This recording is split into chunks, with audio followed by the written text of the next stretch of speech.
જે સંસ્થા કરતી હોય અને સળંગ 35 વર્ષ સુધી એ કામને એક ધારી ગતિથી આગળ વધારતા રહેવું એ બહુ કઠિન કામ છે અને હું એ જાણું છું. એટલા માટે ગુજરાત લોક સેવા ટ્રસ્ટના સૌ કરતા ધર્તાઓને હું હૃદયપૂર્વક અભિનંદન અને ખૂબ ખૂબ ધન્યવાદ કહેવા માંગુ છું. મિત્રો, આજે હું અહીંયા ગુજરાત લોક સેવા ટ્રસ્ટના કામની અનુમોદના માટે એકનોલેજ કરવા માટે અહીંયા આવ્યો છું. રોહન સાથે લગભગ વર્ષેક પહેલા સંપર્ક પણ આવ્યો, મિત્રતા પણ થઈ અને જ્યારે એની જોડેથી ટ્રસ્ટની કામગીરી બાબતમાં જાણકારી મળી ત્યારે મેં કહ્યું હતું કે એકવાર હું અમદાવાદ આવીશ ત્યારે જરૂર આવીશ અને આજે દિવસ નક્કી થયો ને આજે હું અહીં આપ સૌની સામે ઉપસ્થિત.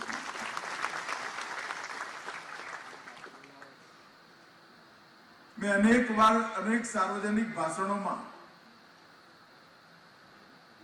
આ વાત કરી છે, પરંતુ પુનરાવર્તનના દોષ સાથે પણ, કેમ કે આ વાત સમય ઉચિત છે, એટલા માટે પ્રસંગ ઉચિત પણ છે, એટલા માટે હું એ વાતને દોહરાવવા માંગુ છું, એની પુનરાવૃત્તિ કરું. સ્વામી વિવેકાનંદજીને એક વ્યક્તિએ પૂછ્યું રાજસ્થાનના જોધપુર મહારાજાના મહેલમાં કે સ્વામીજી, જ્ઞાનની વ્યાખ્યા શું? કોઈ વ્યક્તિ ખૂબ સારી સંગીત વિદ્યા જાણતો હોય તો એ પણ જ્ઞાની કહેવાય, કોઈ સારું જ્યોતિષ જોતા હોય, એને જ્યોતિષ વિદ્યા આત્મસાત કરી હોય તો એ પણ જ્ઞાની કહેવાય, કોઈ મેડિકલ સાયન્સમાં રિસર્ચ કરીને ખૂબ મોટી જગ્યાએ પહોંચ્યો હોય તો એ પણ જ્ઞાની કહેવાય, ભૂગોળ, ગણિત, ખગોળશાસ્ત્ર અનેકવિધ વિધાઓમાં પારંગત હોય અને જ્ઞાની કહીએ. ધર્મશાસ્ત્રમાં પણ જેને મનથી ઊંડાણપૂર્વક ડૂબકી લગાવી અભ્યાસ કર્યો હોય એ પણ જ્ઞાની કહેવાય. તો વિવેકાનંદજીએ ખડખડાટ હસીને કહ્યું કે આટલું બધું ભ્રમણ કરવાની જરૂર નથી.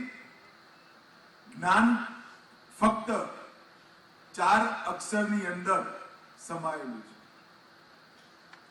જે સ્વ પરથી પર જતો રહે, જે પોતાની જગ્યાએ બીજાની ચિંતા કરે, એ જ સાચો જ્ઞાની માનવામાં આવે. આનાથી મોટું કોઈ જ્ઞાન નહીં. વ્યક્તિ જ્યારે પોતાની જાત, પોતાનો પરિવાર, પોતાની જાતિ, પોતાનું ગામ, પોતાનું શહેર, આ સીમાડાઓથી ઉપર ઉઠી બીજાની ચિંતા કરતો થાય ત્યારે જ્ઞાન પ્રાપ્ત કરવાની શરૂઆત. અને જે લોકો કોઈને કોઈ રીતે સાર્વજનિક જીવનમાં, સાર્વજનિક કામોમાં, લોક સેવા અને લોક કલ્યાણના કામોમાં જોડાયેલા હશે, એમને ખબર હશે કે સૌથી મોટો આત્મસંતોષ બીજા માટે કામ કરવાથી જ થતો. એકવાર ચેન્નઈમાં ક્રિકેટનો કાર્યક્રમ હતો અને વિનોદ કામલી મને મળી ગયા. એ વખતે તો રિટાયર્ડ થઈ ગયા. એક જમાનામાં વિનોદ કામલી ખૂબ સારા બેટ્સમેન ગણાતા. મેં એમને પૂછ્યું, વિનોદ, બહુ ઉતાર ચઢાવ જોયા તમે જીવનમાં, તમને સૌથી વધુ આનંદ ક્યારે થયો? મને એવું હતું કે કહેશે કે ડબલ સેન્ચુરી લગાવી ત્યારે થયું. એને કહ્યું, સાહેબ, કેટલાય મોટા ખેલાડીઓને પરાસ્ત કર્યા, હું જીત્યો, રેકોર્ડ તોડ્યા, પરંતુ સૌથી વધુ આનંદ આજે પણ સવારે એક નાના બાળકને બેકફૂટ પર જઈને રમતા શીખવાડું ત્યારે થાય છે, એવો આનંદ ક્યારેય નથી. ક્યાંય ને ક્યાંય આ વૃત્તિ જ માણસના મન, આત્મા, બુદ્ધિ એને સંતોષ આપતું. વ્યક્તિ કોઈ પણ હોય, કેવો પણ હોય, એની આત્માની ગતિ ઉદ્ધવ જ હોય, એ ઉપરની દિશામાં જ વિચારતો હોય અને એને લોકોના કામ કરવાથી હંમેશા સંતોષ અને સુખનો અહેસાસ અને એ કામ વધુ કરવાની પ્રેરણા પણ મળતી હોય છે. હમણાં હું આવતા પહેલા, રોહન આમ તો માર્કેટિંગમાં એક્સપર્ટ માણસ છે, એટલે આવતા પહેલા એને ખૂબ સુંદર રીતે ટ્રસ્ટની બધી જ પ્રવૃત્તિઓ અલગ અલગ વિભાગમાં મને બહુ થોડા સમયની અંદર એનો પરિચય કરાયો. હું તો રોહનનો ધન્યવાદ કહેવા માંગુ છું. કેટલાય કાર્યક્રમોમાં ગયો છું રોહનભાઈ, આટલા અલ્પ સમયમાં આટલી મોટી યાત્રાનો પરિચય ક્યારેય કોઈએ નથી કરાયો.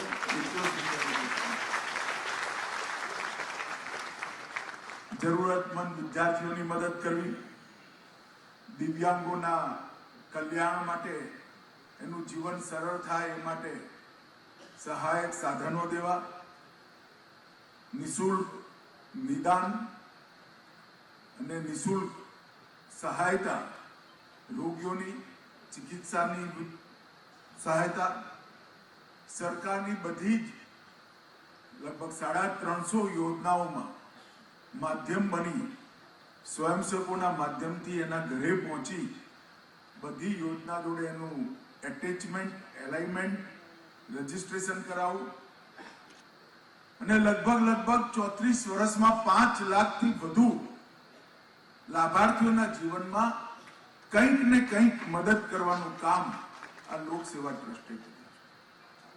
એક નાનકડી શરૂઆત 1990માં રાજકુમારભાઈએ કરી. 2006 થી રોહનભાઈ એની જોડે જોડાયા અને 34 વર્ષમાં 5 લાખ વ્યક્તિઓને એમના જીવનમાં બેઠા થવામાં, એમના સંકટના સમયમાં અને સરકારી યોજનાઓનો ફાયદો લેવા માટે બધી બાધાઓ દૂર કરી મદદ કરવાનું કામ આ ટ્રસ્ટે કર્યું છે. હું ફરી એકવાર હૃદયપૂર્વક રાજકુમારભાઈ અને એમની પૂરી ટીમને હૃદયથી સાધુવાદ અને અભિનંદન આપું. મિત્રો, જ્યારે લોકતંત્રની સ્થાપના આપણા દેશમાં કરવાનો નિર્ણય કર્યો ત્યારે સંવિધાન બનાવવાનું હતું.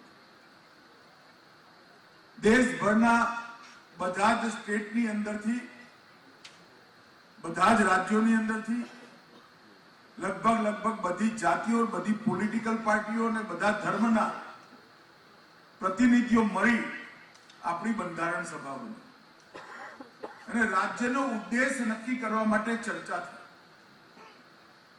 અને એ વખતે બંધારણ સભાના અધ્યક્ષ રાજેન્દ્ર બાબુએ બહુ વિદ્વાન ચર્ચાના અંતે એક જ સેકન્ડમાં એનું સમાપન કરી કાઢ્યું કે આપણું બંધારણ, એનો મૂળ ઉદ્દેશ કલ્યાણ રાજ્યની સ્થાપના માટે હોય.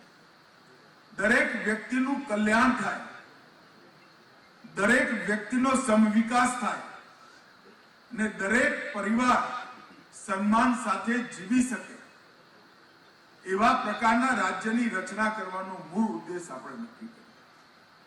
દરેક સરકારોએ પોતપોતાના સમયમાં થતું હતું એટલું કર્યું, પણ આંકડાઓના વિદ્યાર્થી તરીકે હું જ્યારે એનું એનાલિસિસ કરું ત્યારે એટલું નિશ્ચિત કહી શકું કે 2014 પહેલા બધાએ ટુકડા ટુકડા કામ કર્યું. કોઈ સરકાર એવી નથી જેને ગરીબો માટે કામ કર્યું.